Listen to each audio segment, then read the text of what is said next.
نرحب معنا الآن من مربية في إسبانيا بالإعلام المغربي خالد ياسين، كما نرحب معنا من العاصمة المصرية القاهرة بلاعب المنتخب المصري السابق أحمد عبد المنعم كشري. أهلا وسهلا بكما. أبدأ معك كابتن خالد. صحيح تأهل مهم للمنتخب المغربي للأولمبياد وأيضا للنهائي، لكنه كان أمام منتخب مالي قوي آمن بحظوظه حتى ركلات الترجيح.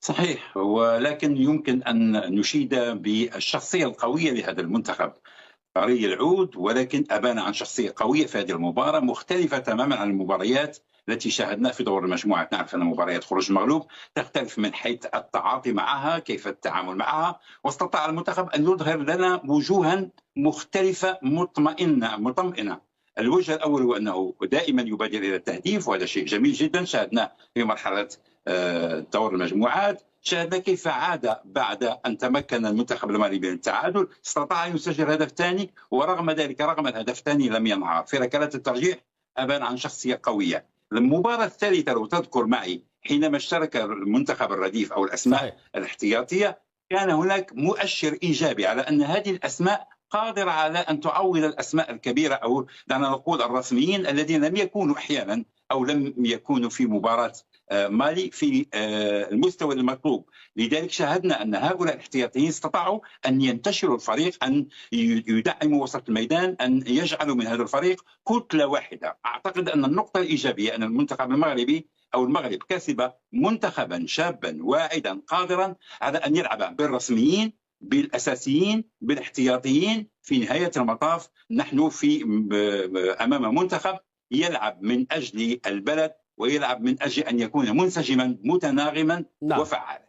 خالد ياسين، لعلك تابعت ردود الفعل بالأمس. صحيح هنالك احتفاء بهذا الإنجاز والتأهل، لكن المدرب عصام الشرعي لم يسلم من سهام الانتقاد، خصوصا فيما يتعلق بتعامله مع حالة الصابير. أمس كان من الواضح أن اللاعب غير جاهز وأنه مصاب، لكنه أصر على الاعتماد عليه حتى الربع ساعة الأخيرة من المباراة. برأيك كابتن خالد، الأمور التي يجب على الشرعي معالجتها قبل النهائي الذي سيكون صعب أمام المنتخب المصري؟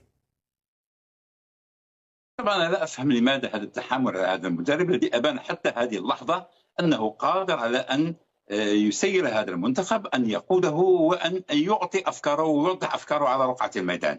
هذه قناعات مدرب. كثير من المرات شاهدنا لاعبين لا يكونون في أوج عطائهم، ولكن يحتفظ المدرب بهم إيمانا منه واقتناعا منه بأنه قادر في لمسة أو لفتة من اللفتات أن يكون حاسما في المباراة. امتلك الشجاعة الشرعي في أنه أدخل اللاعبين، لم يخرج فقط السيباري، أخرج بلال الخنوس، أخرج البقراوي، ومقابل ذلك شاهدنا دخول تغالين، شاهدنا دخول اللاعب الوزاني، وشاهدنا دخول طه. هذا الثلاثي هو الذي تحمل المسؤولية في تسديد ركلات الترجيح. ونحن نعرف كبار اللاعبين في العالم احيانا كانوا يتخوفون في مواقف مهمه جدا، في نهائيات، في مباريات بخروج المغلوب، يتخوفون من التسديد. اعتقد ان عصام الشرعي اشتغل بما يملك وبما يعرف وبما يحس به ويشعر به في هذه المجموعة، واشتغل باللاعبين الذي كان يرى فيهم أنهم قادرين على أن يؤدوا المهام التي تطلب منهم. أعتقد أن باستثناء لحظات التهانة التي كانت في المباراة أو لحظات الضعف التي كانت على مستوى وسط الميدان وعلى مستوى الدفاع، بإمكان هذا المنتخب أن يعالج كل هذه الأمور. ولذلك أنا أعتقد أن هذه المباراة أمام مالي هي أفضل مباراة مرجعية يمكن أن يعتمد عليها هذا المنتخب، ويعتمد عليها تحسبا للمباراة النهائية أمام منتخب مصر.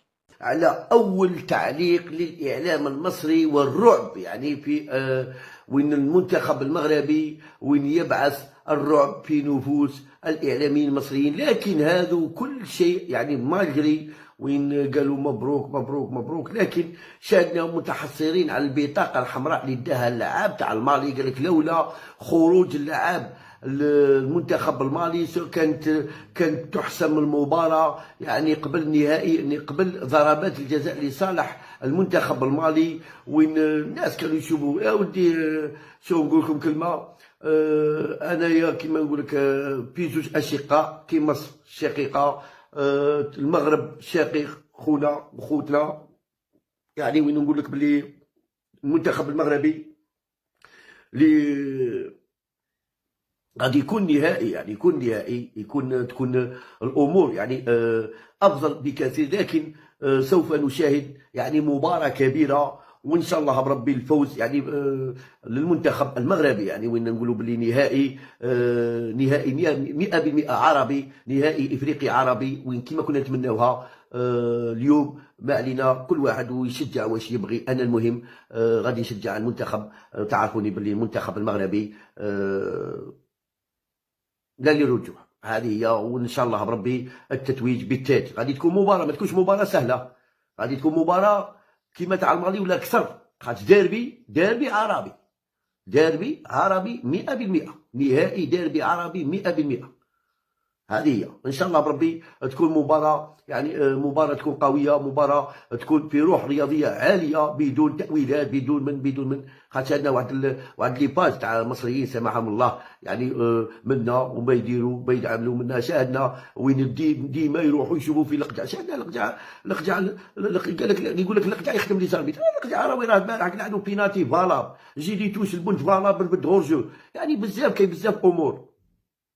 يخدم يا ودي راكم غالطين. شوف هذو رؤساء اتحاديات يدير لا بغات يدير كولاسه، يجيب تنظيم البلاده، يجيب افضل لاعبين، يكون يعني حافظ، يعني يطور كره القدم تاع بلاده، وين يطور كره القدم تاع بلاده. زيد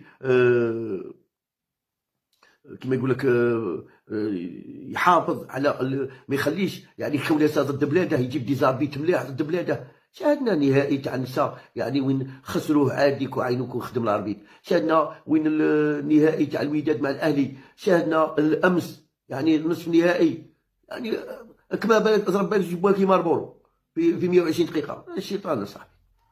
على هذيك نقولوا يا ودي بركا ولا من هذه الاتهامات، يعني يخدم يجيب لبلاده ويحوس يطور كره القدم تاع بلاده. هذا كان لا شو نقول لكم كلمه، ما يدير لك لا في المباراه، ما يدير لك لا كولاسه لا والو. عنده لعابه يبغي يربح باللعابه، ما يمشي الغش. حنا لهنا عندنا يعني كي تهضر تقول كولاسه يشري، يا ودي لا مش كيما هكا، تعلموا كولاسه مش كيما هكا. الخير نتمنوا تكون مباراة يعني في القمة، مباراة تكون كبيرة يعني المنتخب المغربي والمنتخب المصري، يعني ويكونوا اللاعبين يكونوا واجدين. عندهم اليوم الاربعاء خميس جمعة، عندهم هذه 3 ايام يحضروا فيها مليح يعاودوا ريكيبيرو. يعني انا كنت باغيها حتى يعني حتى الحد، يعني الجواري يريحوا مليح وكلش، يجي يريحوا مليح، خاطر يلعبوا 120 دقيقة، الاخرين يلعبوا 90 دقيقة، والاخرين يلعبوا 120 دقيقة. شوية الوقت على ذيك كنت متمنيها حتى الحد تلعب بالحد خير، بصح جات بالسبت، يعني غادي تكون في صالح المنتخب المغربي ان شاء الله بربي. هذه يا خوتي.